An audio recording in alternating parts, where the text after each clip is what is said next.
তাড়াতাড়ি আসো, ঠান্ডা হয়ে যাবে তো। উম সঙ্গীতা, সত্যি বলতে দোকানে আমি একবার খেয়েছিলাম, কিন্তু তার থেকে এটা ফার বেটার। প্রথমে বলে 2 বাটি ময়দা, নুন, চিনি, 1 চামচ ইস্ট আর উষ্ণ গরম জল দিয়ে মাখবো।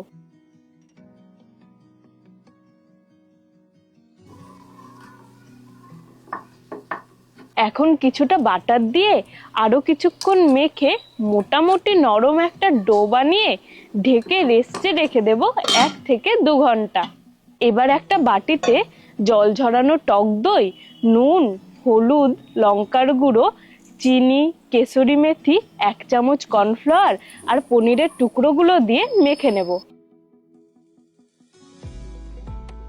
প্যানে তেল গরম করে পনিরের টুকরোগুলো একে একে বসিয়ে উল্টে পাল্টে লাল করে ভেজে নামাবো।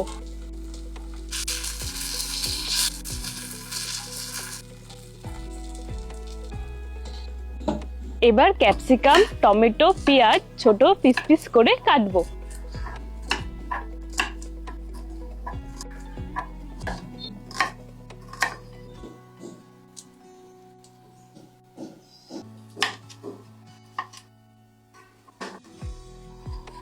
পিৎজা সসের জন্য 2 চামচ মিয়োনিজ, 2 চামচ শেজওয়ান সস আর 1 চামচ টমেটো সস একসাথে মিশিয়ে রাখবো।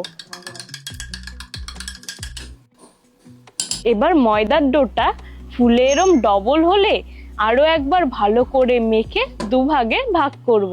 উপরে শুকনো ময়দা ছড়িয়ে হাত দিয়ে চেপে চেপে গোল করব।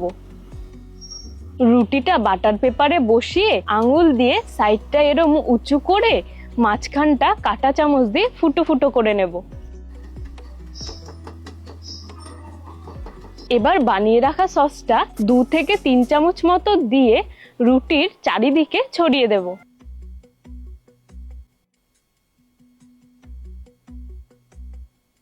এখন বেশি করে চিজ উপরে দিয়ে ভাজা পনিরের টুকরোগুলো একে একে বসাবো।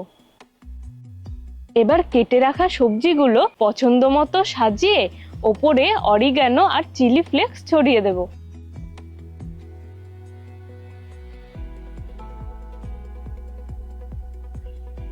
এখন একটা কড়াই 10 থেকে 15 মিনিট রিহিট করে মাঝখানের স্ট্যান্ড দিয়ে পিৎজার থালাটা বসিয়ে ঢেকে লো টু মিডিয়াম ফ্লেমে বেক করব 20 থেকে 25 মিনিট। এবার 25 মিনিট পর তোমরাই দেখো, পিৎজাটা কিন্তু দোকানের থেকে কোনো অংশে কম হয়নি। এখন একটা কাটার দিয়ে পিৎজাটা পিস পিস করব।